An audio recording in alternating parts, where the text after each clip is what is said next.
എന്നാൽ അത് മനുഷ്യൻ ചെയ്ത വോട്ടല്ല എന്ന് പറയേണ്ടി വരുമോ? കേരളത്തിൽ വോട്ട് ചോരി നടന്നോ? അങ്ങനെയാണെങ്കിൽ തുടർച്ചയായി 3 പ്രാവശ്യം തട്ടിപ്പ് നടന്നിരിക്കുന്നു. ഈ കഴിഞ്ഞ കാലം കേരളത്തിൽ നടന്ന എല്ലാ തെരഞ്ഞെടുപ്പിലും CPM തോറ്റു. ഓക്കെ, തോറ്റത് വോട്ട് കിട്ടാഞ്ഞിട്ടാണല്ലോ. പക്ഷെ എന്തുകൊണ്ട് വോട്ട് കിട്ടുന്നില്ല എന്ന് നോക്കുമ്പോൾ ഈ പ്രാവശ്യം പയ്യന്നൂരും തളിപ്പറമ്പും ഒരു പ്രത്യേക സാഹചര്യത്തിൽ പാർട്ടി അണികൾ തന്നെ അല്ലെങ്കിൽ CPMന്റെ ഉറച്ച വോട്ടുകൾ പോയി എന്ന് തന്നെ മനസ്സിലാക്കാം. പക്ഷെ തൃക്കരിപ്പൂർ എങ്ങനെ കയ്യിൽ നിന്ന് പോയി? അവിടെയും സ്വന്തം പാർട്ടിക്കാർ തന്നെയാണോ വോട്ട് ചെയ്യാതിരുന്നത്? കേരളത്തിൽ ഇത്രയും ധൈര്യമായി തോൽക്കാൻ മാത്രം CPM കഴിഞ്ഞ 10 കൊല്ലം ജനദ്രോഹ പ്രവർത്തനങ്ങളാണ് ചെയ്തത് എങ്കിൽ അങ്ങനെയുള്ള ഒരു സമരം അല്ലെങ്കിൽ പ്രതിപക്ഷ നേതാവിൻ്റെ ഒരു സ്റ്റേറ്റ്മെൻറ്റ് ഒന്നും നമുക്ക് ഉണ്ടായതായി ഇവിടെ കാണുന്നില്ല. ഇതിനൊക്കെ പുറമെ കഴിഞ്ഞ 6 മാസമായി ബഹുമാനപ്പെട്ട പ്രതിപക്ഷ നേതാവ് VD സതീശൻ പറഞ്ഞ വാക്കുകൾ നമുക്കൊന്ന് നോക്കാം.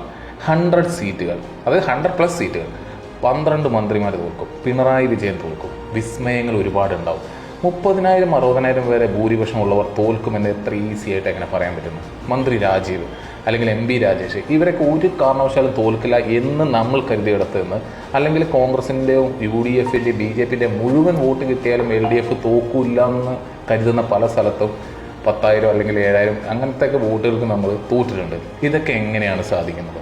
ഇവിടെ VD സതീശൻ പറയുന്നത് കേരളത്തിലെ മുഴുവൻ CPIM അണികളും LDFകാരും CPMകാരും കോൺഗ്രസിന് വോട്ട് ചെയ്യും. എങ്ങനെയാണ് ഇതൊക്കെ മുൻകൂട്ടി പ്രവചിക്കാൻ സാധിക്കുന്നത്? അങ്ങനെ പറഞ്ഞ് തീർപ്പാക്കിയ പോലെ എന്ത് കണ്ടിട്ടാണ് മുഴുവൻ ഇടതുപക്ഷവും കോൺഗ്രസിന് വോട്ട് ചെയ്യുക? ഇവിടെ വയനാട് ദുരിതബാധിതർക്ക് പിരിച്ച 350 കോടി കൊള്ളയടിച്ചു എന്ന സത്യം പുറത്തായിട്ടും കോൺഗ്രസ്സുകാർക്ക് തന്നെ 50,000 വോട്ടിന്റെ ഭൂരിപക്ഷത്തിൽ ജയിക്കുന്നു. എന്നാൽ ഇത് മനുഷ്യൻ ചെയ്ത വോട്ടല്ല എന്ന് ഞാൻ പറഞ്ഞാൽ നിങ്ങൾ വിശ്വസിക്കും? കേരളത്തിൽ വോട്ട് ചോരി നടന്നോ? അങ്ങനെയാണെങ്കിൽ തുടർച്ചയായി 3 പ്രാവശ്യം തട്ടിപ്പ് നടന്നിരിക്കുന്നു എന്ന് വേണം കരുതാൻ. CPMനെ സംബന്ധിച്ച് ഈ അവസ്ഥയാണെങ്കിൽ ഇനി ഒരിക്കലും കേരളത്തിൽ ജയിക്കില്ല എന്നുകൂടി നമ്മൾക്ക് ഈ അവസ്ഥയിൽ പറയേണ്ടി വരും. LDF അംഗങ്ങൾ പാർലമെന്റിൽ ഉണ്ടാകാൻ പാടില്ല എന്ന് ആർക്കോ നിർബന്ധമുണ്ട്. അതിന് കോൺഗ്രസ് നേതാവായ രാഹുൽ ഗാന്ധി എന്ന് പറഞ്ഞ ഒരൊറ്റ വാക്കെടുത്താൽ മതി.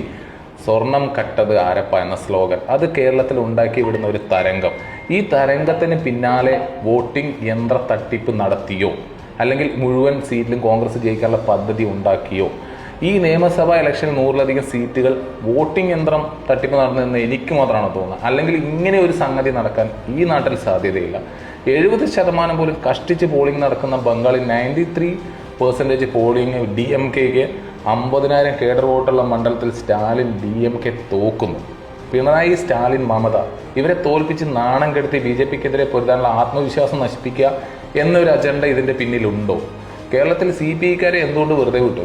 ഒരു തവണ ചാനൽ ഹർഷം പറയുന്നുണ്ട് CPMന്റെ തോൽവി CPIക്കാരായിരിക്കും പഴികൾക്കെന്ന്. പക്ഷെ നടന്നത് നേരെ തിരിച്ചല്ലേ. CPMകാരെ തോൽപ്പിച്ചത് ഇതേ വമ്പൻ ബുദ്ധി ആവാനായിരിക്കില്ലേ സാധ്യത? ഇതൊക്കെ ഓർക്കാതെയാണെങ്കിൽ സതീശൻ ഇടയ്ക്കിടയ്ക്ക് വിളിച്ചു പറയുന്നുണ്ടായിരുന്നു 100+ സീറ്റ്, 12 മന്ത്രിമാർ തോൽക്കും, പിണറായി വിജയന്റെ വോട്ടിംഗ് പാറ്റേൺ വരെ.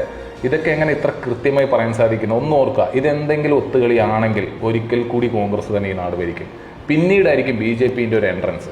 ഇനി ഒരു കാലത്ത് CPM ഇലക്ഷൻ മത്സരിച്ച് ഒരു കാര്യമില്ല, വിജയിക്കുന്നതിന് മുഖ്യമന്ത്രി മുതൽ എന്നെ പോലെയുള്ള സാധാരണ അനുഭാവി ഒരു അന്തം വിട്ട നിലയിൽ ഇങ്ങനെ തോൽക്കാൻ മാത്രം വൈരാഗ്യം CPIM കേഡറുകൾക്ക് സാധിക്കുമോ? അതോ ഇനി മുതൽ മതങ്ങളായിരിക്കുമോ കേരളത്തിൽ കാര്യങ്ങൾ തീരുമാനിക്കുക? നമുക്കൊരു മതേതര ഇടതുപക്ഷം കേരളത്തിൽ വേണ്ടേ? ചിന്തിക്കൂ.